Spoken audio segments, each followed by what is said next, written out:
Olá, meus irmãos, mais uma vez juntos para meditarmos na palavra do Senhor. Deus fale ao nosso coração, Deus visite a nossa família por meio da sua palavra, nos instruindo, nos ensinando e nos mostrando a sua vontade também nesse tempo.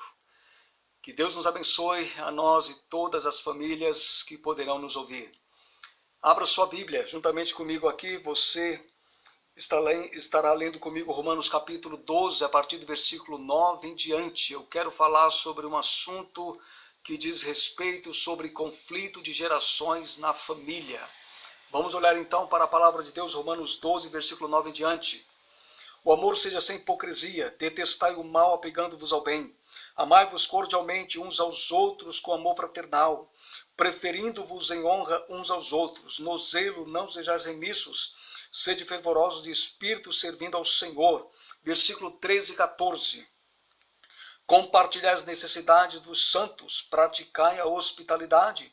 Abençoai os que vos perseguem, abençoai e não amaldiçoeis. Muito bem, temos aqui então o texto sagrado para o nosso coração. Outros versos leremos conforme o mandamento da nossa mensagem, da nossa reflexão. Conflito de gerações na família.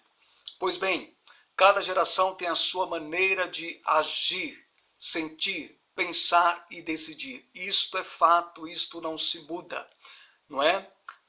E isso nós devemos nos atentar para essas verdades até aqui. E as mudanças que poderão acontecer, claro que vem mediante o poder gracioso da palavra de Deus. Também, meus amados, geração é o conjunto dos indivíduos nascidos na mesma época. Nós sabemos disso e apenas aqui trazendo essa declaração para fortalecer aquilo que a gente pretende estar aqui expondo para os irmãos. Sabemos também, meus irmãos, que em uma família várias gerações estão presentes, como avós, pais, filhos, netos, primos e tios e assim por diante. Isto faz parte de uma família um todo, como bem sabemos. Também quando pensamos em geração, significa a presença de variados pensamentos. Quando pensamos no conjunto de gerações, né? De conceitos e valores, e quer dizer que nem todos pensam iguais, sustentam conceitos iguais e não abraçam os mesmos valores. Isso também precisa estar totalmente esclarecido para todos nós, porque toda e qualquer mudança que aconteça dentro dessas declarações é tão somente a ação poderosa de Deus na consciência e no coração de cada membro desta família. Mas todos têm aí essas expressões as quais devem ser respeitadas. Claro que a palavra de Deus deve ser priorizada, tá certo? E essas coisas não podem de forma alguma estar além ou acima das verdades da palavra do Senhor. Pois bem, meus irmãos, nenhuma cultura, que isso fique bem claro para todos nós, que nenhuma cultura de pensamento e comportamento entre gerações podem derrubar ou superar o que é bíblico, o que é de Deus, o que é da sua palavra, o que é do seu ensinamento. Nada supera, nada ultrapassa, nada vai estar além da palavra do Senhor. Então, sobre isso, nós como famílias crentes, nós vamos estar sempre nos submetendo a essas verdades, para que a palavra de Deus esteja acima de todas as coisas, ou de todo pensamento e comportamento, e assim sucessivamente.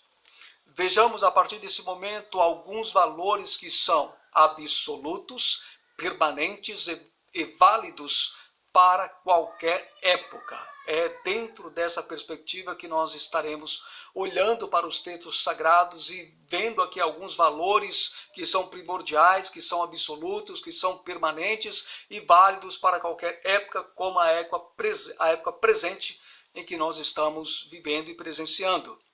Então, um valor aqui que Paulo destaca, fala a respeito do amor. E este amor é o amor sem encenação.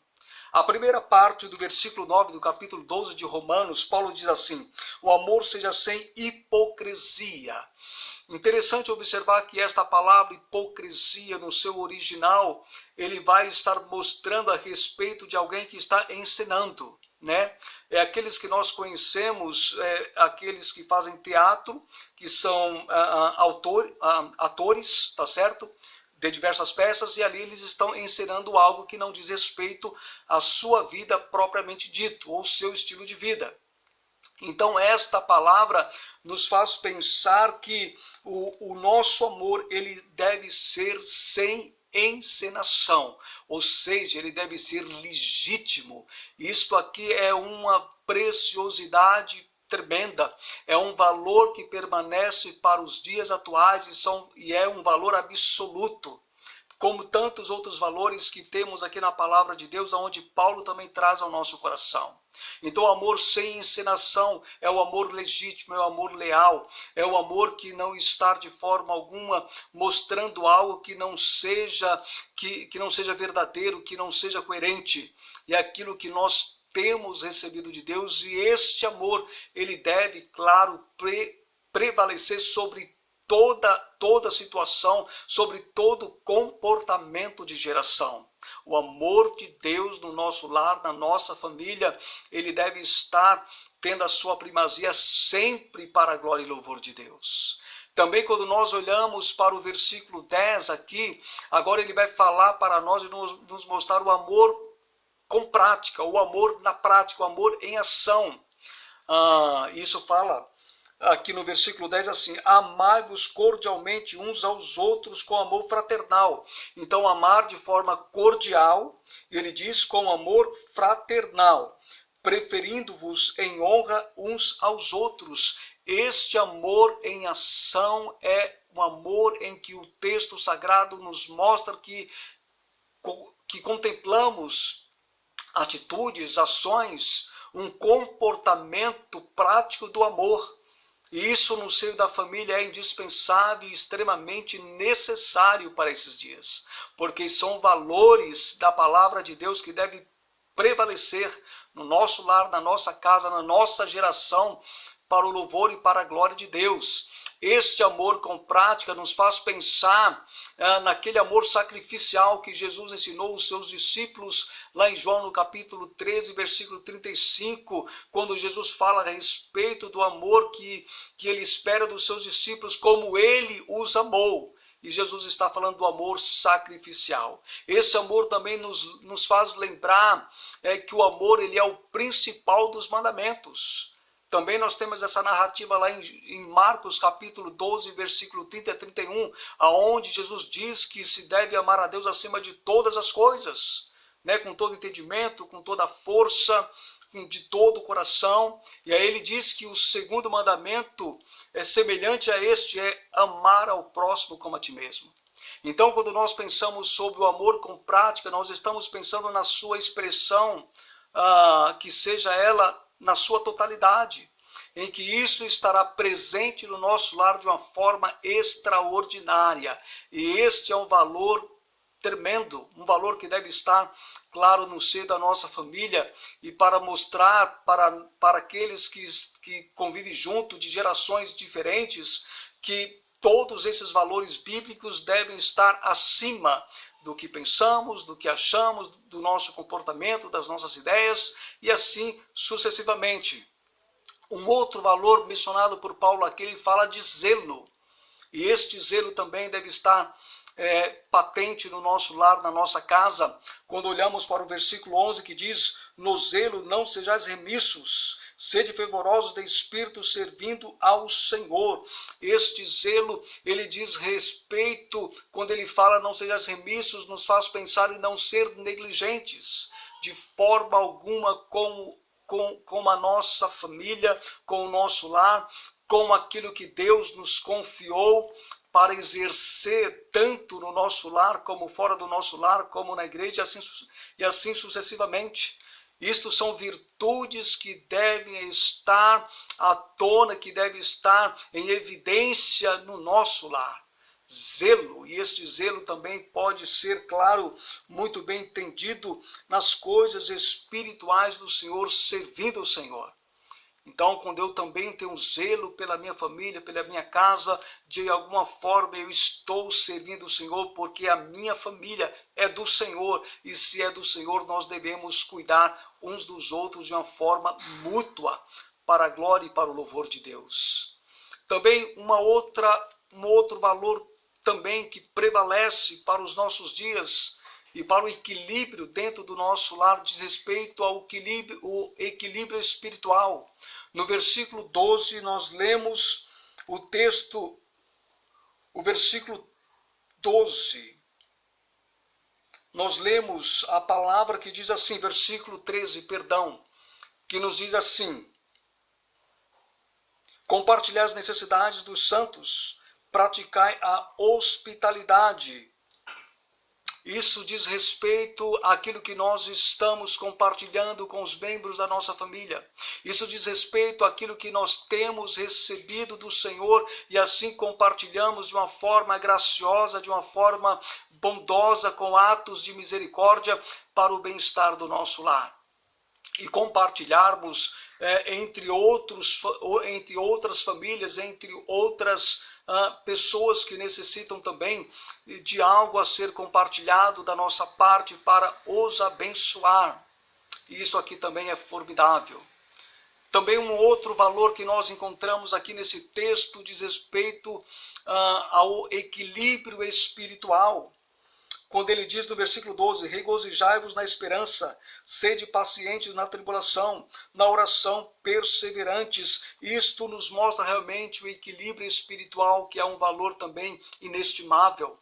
É algo que precisa estar também no seio da nossa casa, no seio do nosso lar, porque isso traz algo tremendo no convívio familiar, nas virtudes familiares, e isso nos conduz de maneira muito nobre diante do Senhor, e isso também nos traz alegria, irmãos, de entender que temos esses valores espirituais para a boa condução do nosso lar e da nossa família, para a glória e para o louvor de Deus. Paulo menciona ainda também um outro valor que tem a ver com sentimentos na mutualidade familiar. Isso está lá no versículo 13, no versículo 16, quando ele diz, tende o mesmo sentimento uns para com os outros. Em lugar de serdes orgulhosos, condescendei com o que é humilde. Não sejais sábios aos vossos próprios corações. Nós encontramos nessa expressão um valor que realmente nos traz o bom entendimento de um sentimento que seja vasto, que seja contagiante no seio do nosso lar, onde realmente ali não tenha de forma alguma lugar para que seja expressões de orgulho, que possamos estar nos submetendo às coisas humildes que o Senhor mesmo tem nos ensinado para a nossa edificação e para o nosso fortalecimento, e que tenhamos a sabedoria espiritual de saber que nós estamos em um tempo de aprender, um tempo de ser instruído e de crescer no conhecimento do Senhor, e isso de uma forma mútua com todos os membros da nossa família. Este valor de sentimentos na mutualidade familiar é de suma importância. É um valor que realmente também não pode de forma alguma estar isento no nosso lar, tem que estar presente para fazer toda a diferença e para o louvor e a glória de Deus. Por fim, meus amados, o valor da paz. Este valor também ele é muito necessário.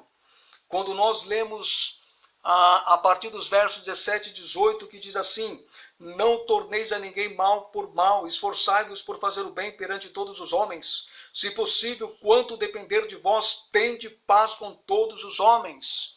Aqui fala de paz tanto dentro de casa como fora de casa, porque ele fala de paz com todos os homens, não é? Quando ele diz, se possível, quando depender de vós, tende paz com todos os homens. Se precisamos, claro, estar regando, estar zelando pela paz do nosso convívio familiar entre as gerações, nós também devemos fazer uso da mesma fora do nosso lar. Você percebe que o texto ele diz, quando ele declara, se possível, quanto depender de vós, porque sempre vai depender de nós, sempre vai depender de nós a prevalecer a paz, a ter paz, a fazer com que a paz sobressaia diante dos conflitos. Então, sempre dependerá de nós. E é o que Paulo está realmente expondo aqui, quando ele declara, se possível, quando depender de vós, ou seja, quando estiver sempre ao nosso alcance, sempre quando estiver diante de nós, nós devemos exercer paz dentro do nosso lar, fora do nosso lar, entre todas as pessoas que nos cercam, porque isso é valioso e precioso diante de Deus e para o bem-estar do nosso lar, da nossa família. Meus amados, todos esses valores aqui mencionados brevemente, para que entendamos que são valores que realmente eles permanecem, eles estão presentes, eles fazem a diferença entre os conflitos de gerações na família. É de suma importância entendermos que esses valores devem fazer parte do nosso lar dia após dia. Esses valores são determinantes, pois geram harmonia e equilíbrio no conflito de gerações no centro da família. Por isso a importância de nós olharmos para essas declarações com valores, com virtudes que Paulo traz para nós. E aí é claro que eu estou trazendo para um contexto familiar e aplicando para o nosso contexto, para que tenhamos irmãos dentro do nosso lar, entre gerações diferenciadas em pensamento, em ações e atitudes, possamos ter o bom equilíbrio desses conflitos de gerações na nossa família. As minhas últimas considerações sobre o que ouvimos até aqui e nos traz alguns pensamentos ainda preciosos para a nossa conclusão. Meus irmãos, o conflito de gerações na família é uma realidade. Nós não podemos fazer vista grossas de forma alguma, mas que precisa ser melhor administrada entre os membros da mesma, entre os membros da nossa família. Nos cabe administrar esses conflitos de gerações, de pensamentos, de comportamento, de decisões e assim por diante, mas dentro de um contexto da palavra do Senhor.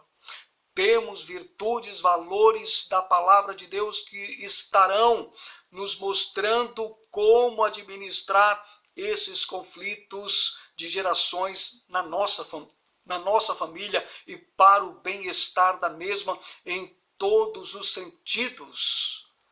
E nós temos a palavra e podemos fazer uso da palavra para este bem no nosso lar. Os conflitos de gerações não são para demolir de forma alguma valores na família, muito pelo contrário, mas para mantê-los e construir outros que sejam absolutos e permanentes pela palavra de Deus. Irmãos, que estas declarações fiquem muito bem acentuadas em nossos corações, bem como em nossas mentes também, para que possamos entender que os conflitos de gerações não são de forma alguma, não são mesmo para demolir valores da família. Não devemos, diante da nossa perspectiva comportamental, de pensamentos, de fala, do que penso, do que acho, de forma alguma devemos demolir valores na nossa família. Mas devemos manter todos eles e certamente construir outros que sejam absolutos, permanentes, mas permanentes segundo os ensinamentos da palavra de Deus, que mantém a nossa família firmes no Senhor e para a glória do Senhor. Os conflitos de gerações existem, mas também existem ensinamentos e virtudes e valores da palavra de Deus que colocam esses conflitos de gerações, cada um no seu devido lugar, onde todos devem se submeter aos ensinamentos da palavra de Deus. É ela que deve guiar, é ela que deve gerenciar, é ela que deve conduzir todos os valores do nosso lar e da nossa família. Deus nos abençoe com essas palavras, o Senhor nos fortaleça com essas palavras, que o Senhor aguce em nós, nos nossos corações, em nossos pensamentos, e aprendermos mais, em querermos mais, para melhor saber lidar com os conflitos de gerações na família. E a palavra de Deus, ela é absoluta para isso, dentro dos seus ensinamentos. Deus nos abençoe em Cristo Jesus por essas palavras. Guarde sua família, abençoe sua família, sustente sua família, minha família, e nos conduza dentro da vontade de Deus, dentro de um aprendizado de valores de Deus para a permanência do nosso lar. Deus assim nos abençoe em Cristo Jesus, hoje e sempre. Amém e para o louvor da sua glória.